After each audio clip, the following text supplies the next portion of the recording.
वाला खंडहर। बात उन दिनों की है जब मैं कॉलेज के स्टूडेंट था। अपने कॉलेज की ओर से हम सभी कैंप के लिए एक जंगल में गए थे। हल्की ठंड थी और तो रात में हम सब ने पूरी रात कैंप फायर के साथ डांस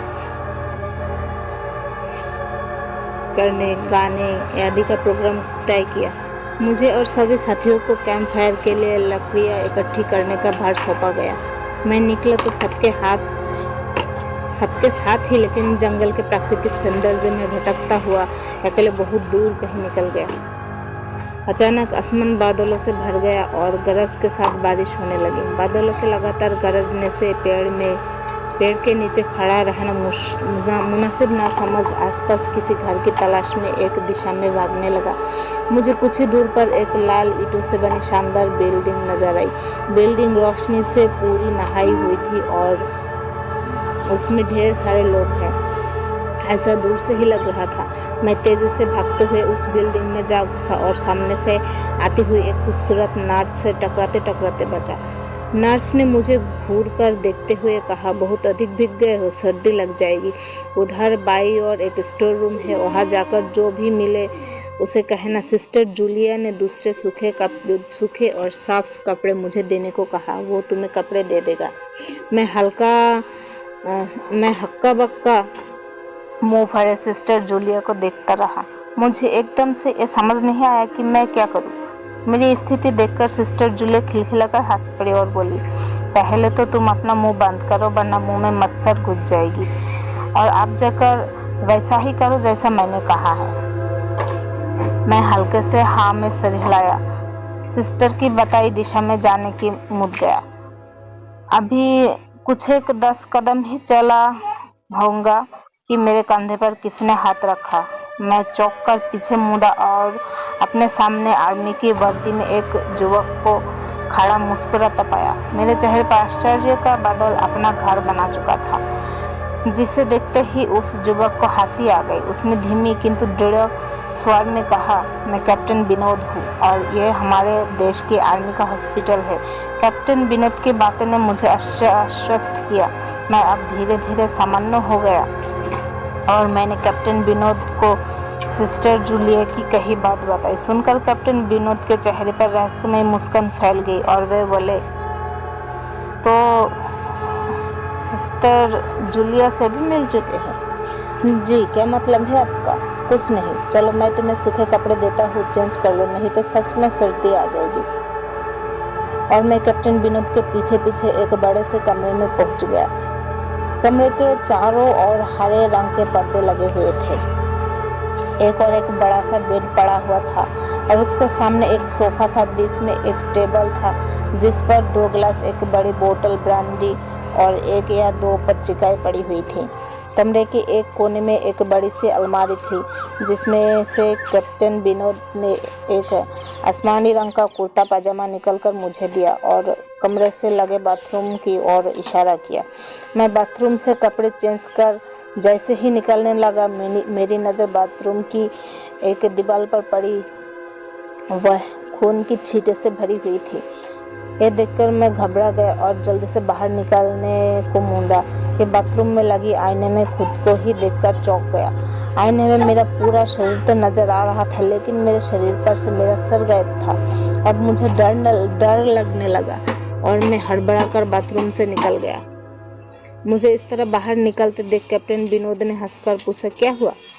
अरे हाँ, तुमने तो अब तक मुझे अपना नाम ही नहीं बताया, कहाँ जाओगे? बाहर बहुत तेज बारिश हो रही है, लेकिन तुम जाना क्यों चाहने लगे? अचानक ये समझ नहीं आ पा रहा है।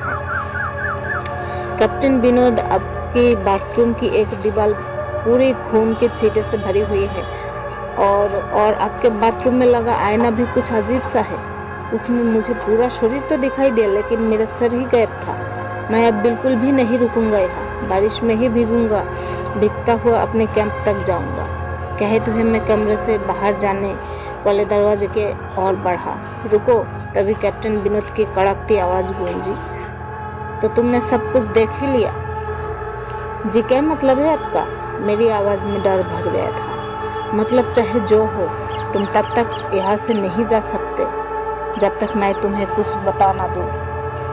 क्या क्या क्या बताना चाहते हैं आप? जो आज तक कोई ना जान सका, जो आज तक कोई ना जान सका वो मैं जानकर क्या करूँगा? प्लीज़ प्लीज़ मुझे जाने दे। मैं डर से रुआसा हो गया। नहीं, बिल्कुल भी नहीं, और तुम्हें मुझसे डरने की भी ज़रूरत नहीं। सैनिक सबकी रक्षा के लिए होते हैं। मैं भी तुम्हारी सुरक्षा ही कर रहा हूँ। कैप्टन विनोद के स्वर में कोमलता थी। आओ मेरे साथ, इस सोफे पर बैठ जाओ। मैं तुम्हें एक कहानी सुनाता हूँ। कहानी खत्म होते ही मैं तुम्हें तुम्हारे कैंप तक जीप से छोड़ आऊँगा। वैसे ही तुम अपने साथियों से काफ़ी आगे निकल आए हो। वहाँ तक तुम अब चलते हुए शायद पहुँच ना पाओ।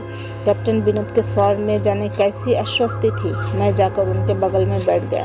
कैप्टन विनोद ने कहना शुरू किया, दुश्मनों ने धोखे से हमारे अस्पताल को अपना निशाना बनाया। दुश्मन देश के 2 सैनिक हमारे सैनिक के वेश में एक हमारे ही घायल सैनिकों को लेकर आए। वो घायल था और हमारे देश की सेना ने उसे बहुत ढूंढा लेकिन नहीं मिला था। शायद साजिश के तहत उसे घायल होते ही घुसपैठियों ने कहीं छुपा दिया था। अचानक अपने खोए सैनिकों को अपने हॉस्पिटल में पास अभी खुश हो गया और बिना अधिक पड़ताल किए हॉस्पिटल के गेस्ट रूम में घायल को लेकर आने वाले छद्मवेशधारियों को ठहरने की इजाज़त दे दी गई। अभी उस सैनिक का इलाज चल ही रहा था कि जोर का ब्लास्ट हुआ और पूरा हॉस्पिटल एक पल में खंडहर में तब्दील हो गया। लेकिन हॉस्पिटल तो अपनी शानदार स्थिति में खड़ा है। मेरी बातों को अनसुना कर कैप्टन विनोद ने अपनी बात जारी रखी। कोई नहीं बचा उस ब्लास्ट में। दीवार पर पड़े खून के छींटे भी उसी ब्लास्ट में मारे गए हॉस्पिटल के कर्मचारियों के हैं। हाँ, पर ये हॉस्पिटल तो मुझे खंडहर नहीं दिखता।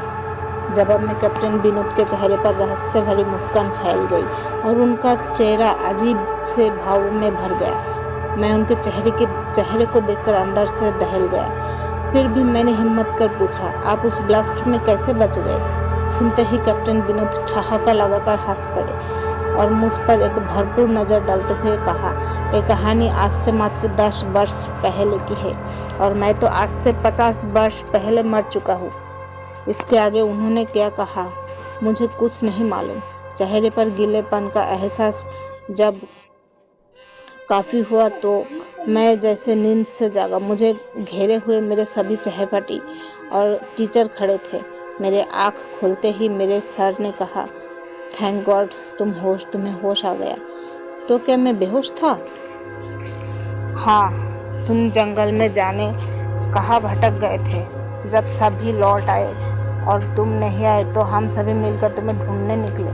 काफ़ी दूर जाने के बाद हमने एक जीप आती दिखाई दी जिसमें एक आर्मी मैन तुम्हें पीछे के सीट पर सुलाए हुए हमारे कैंप को ढूंढते हुए आ रहे थे। उन्होंने हम सबको भी अपनी जीप पर बिठाया और कैंप तक छोड़ा। हमने उसे काफ़ी रोकने की कोशिश की लेकिन वह कहते हुए चले गए, अभी नहीं रुक सकता, एक ज़रूरी काम है। जब हमने तुम्हारे बेहोश हो जाने के बारे में पूछा तो वो बोले, सोमेश ही बताएगा और जो भी बताएगा वह सब आरक्षक सच होगा, सब पूरा सच होगा। सबकी उत्सुक निगाहें अपनी ओर लगी देख मैंने धीमे स्वर में पूछा, क्या उनका नाम कैप्टन विनोद था? सर ने हाँ में सर हिलाया। मैंने सबको उधर चलने को कहा जिधर से सबने जीप आती दिखी थी। पहले तो सर तैयार नहीं हुए लेकिन मेरे बहुत कहने पर वे राजी हो गए। सुबह होते ही हम उधर की ओर गए। मैं उस जगह पर पहुंचकर गहरे आश्चर्य में डूब गया। वहाँ एक आधा जला खंडहर था जिसके एक टूटे पत्थर पर लिखा था आर्मी हॉस्पिटल।